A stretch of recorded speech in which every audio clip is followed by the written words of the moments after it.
All right, so my name is Nathan Bennett. I'm a research associate at the University of British Columbia, and I'm also the chair of the People and Oceans Specialist Group for the International Union for the Conservation of Nature. And what I work on is understanding the voices and the perspectives and the needs and the livelihoods of coastal communities and small-scale fishers and Indigenous peoples, and bringing that forward and helping to integrate that into ocean governance and marine conservation, fisheries management, and decision making. So what I want to talk about today is a particular project that I was running over the last couple of years, which is a survey that we ran along the BC coast. And it focuses on access issues and well-being among independent fishermen in coastal British Columbia. And although I'm in front of you giving this presentation, I want to emphasize that this was a partnership of a number of different organizations, and a whole bunch of people helped me with this work. Natalie Ban, Anna Schubar, Dakota Splichalova, Megan Eady, Kira Vandenborn, Jim McIsaac, Eric Angel, Joshua Charleston, Sarah Harper, Tasha Sutcliffe, Erica Gavinis, Rashid Sumailo, and Terry Satterfield. So there's a bunch of us that helped to design the survey and have done some of the implementation work. Next slide. So as I already said, this is a survey. It's of independent fishermen, and it's along the entire BC coast. So basically from the Lower Mainland all the way up. The main topics of the survey that we wanted to ask about were well-being for the independent fishermen. We wanted to ask about their perspectives on resource availability, as well as their perspectives on their personal capacity to access the resource, and on their perspectives on their access rights. In addition, we had a bunch of kind of open-ended questions at the back end of the survey that focused on the specific actions that fishermen were taking to increase their own access, and that organizations that they were involved in were taking to increase access, and then just a number of open-ended questions around the issues that they saw and potential solutions. So I'm not going to focus on the open-ended questions here, just the quantitative results of that survey. So again, it was all the way along the BC coast. In total, we had 118 surveys, so that took about 2.5 months of Dakota sitting on docks and wandering around fish boats every single day for the whole most of the summer. Our sample was 96% male. 49% of those that we surveyed were 60 years and older. And only about 20%, I believe, or slightly less, were under the age of 50. 70% of those that we surveyed came originally from a fishing family here on the BC coast, and our sample was 80% non-Indigenous and 20% who self-identified as a member of an Indigenous nation. So the first thing that I want to quickly talk about is a few of the responses to questions related to life satisfaction, benefits from fishing, as well as well-being. So one of the first questions that we asked in the survey was just a very broad question around overall, how satisfied are you with your life these days? And so this is a global standard question that is asked on surveys about life satisfaction. And a couple of noteworthy points on this one. You'll see that most people answered 7 or higher, so about 50 or 60% were doing quite well overall in their life.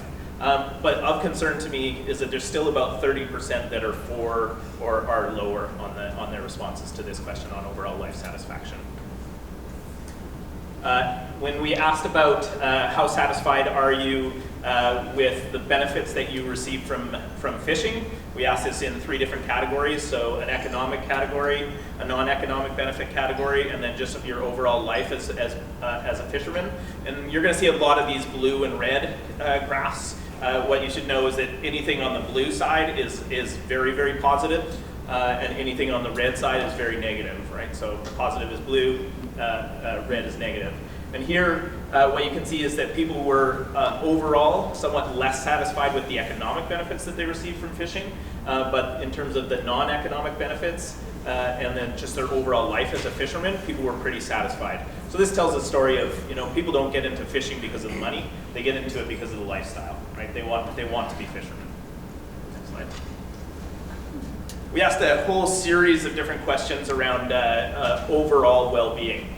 So wealth, health, food security, safety at work, relationships at work, home and family life, community belonging, community involvement, voices in decision-making, a feeling of freedom, cultural practices, and fisheries for future generations.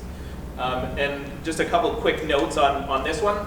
Overall, for health and social and cultural considerations, people felt fairly positively.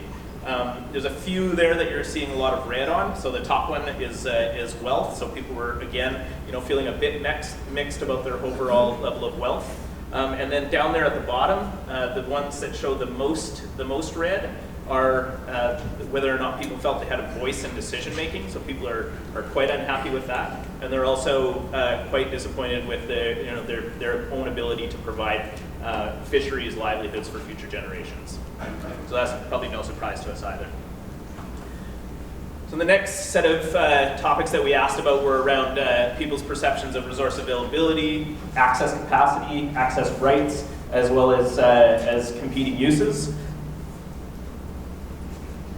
Now, these topics are a little bit complicated. So first on people's capacity to access the resource.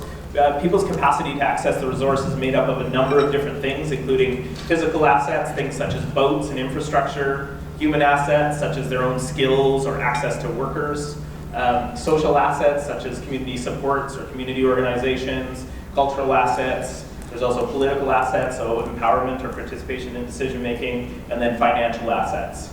In terms of rights, people can have a number of different rights. So their rights to enter areas, their rights to harvest, so their, again, allocations, quota, and licenses. They can also have the right to transfer or sell their rights to other people. And then finally, they can have secure rights, or they can have really insecure rights. So with all of those different items, we created a series of questions on, to what extent do you agree or disagree that you have these assets to be able to fish? And the next bunch of slides is going to show the responses to those questions. So first, this one is perceptions of resource availability. And here what you can see is that there's quite a bit of blue on this slide. So overall, people felt that there was fish in the ocean, and that if they had access, that they would be able to have a decent catch.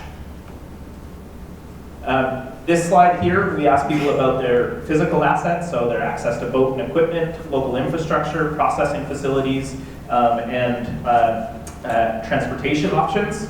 And here, again, for most people, they felt fairly strongly that they did have access to boats and equipment, as well as transportation options. They felt a little bit less like they had access to processing facilities and local infrastructure. Also, there's a few people that didn't feel super positively about that. When we jumped over to human assets, so again, this is fishing skills, boat maintenance skills, the ability to get training, good business management skills, adequate health for fishing, and the ability to find crew. Most people felt that they themselves had strong skills across all categories, but they found it hard to get training when they needed it, particularly close by. And then at the bottom there, most people that we asked struggled to find crew who were adequately qualified to work on their boats. This slide starts to tell a different picture. So this one here is social assets. And up there at the top of this one, you can see that people had fairly positive responses to questions related to their own individual social network, or whether or not they were an accepted member of their local fishing fleet. But when we started to ask them about whether they had supportive fishermen's groups, support from outside NGOs, support from government, or good relationships with government staff, we started to see a more negative response to those questions. In terms of cultural assets, people did feel like they had a strong identity, and they also said that they had access to elder fishermen who had strong local knowledge. But they were definitely felt a little bit less positively about whether or not the community was proud of and supports their fishing rights, and whether or not there's a strong community fishing culture in their community. So there's kind of mixed responses between positive and negative there. This slide tells a pretty strong story about people's feeling of whether they're feeling empowered or disenfranchised from decision making. And what this slide tells you is that most people felt that they did not have a voice in fisheries management, that they didn't really have access to scientific information, and that they couldn't participate in enforcement or management. In terms of financial assets, this group that we surveyed did have strong access to their own capital, but they were less able to borrow money, so that's a lot of the red stuff down there at the bottom. They were less able to borrow money for the things that they need, and they were definitely less able to borrow money for license and quota than they were for boats or fishing supplies. And then this last one here is around access rights. And so at the top there, you can see a bit of a mixed response to whether or not they had adequate access to license, quota, and permits. But as you move down, the bottom set of questions are all around people's security of access, or whether they felt like they had protection of adjacency rights or protection of the rights of active fishermen. And there you can see that people had a fairly negative overall reaction. So there's two things that I want you to take away from this survey for this meeting. The first point that I think is really important to take away from this survey is that young fishermen and young fisherwomen are really missing from this survey sample. So the sample here, again, was just independent fishermen and fisherwomen. We didn't focus on crew or any other category, just independent fishermen. And again, more than 80% is 50 years and older, 49% is 60 years and older. So that tells a pretty strong story in and of itself that people are not getting into the industry from a younger age, and they're not independent in the industry. The second one is just that people do have a number of assets, and they do have a number of concerns around what it is that helps them to have access or gets in the way of their access to the resource. And so a few of the main concerns here are exclusion from decision making, lack of supports from government, the insecurity of their rights. So even if they do have rights, they feel like they could be taken away at any time.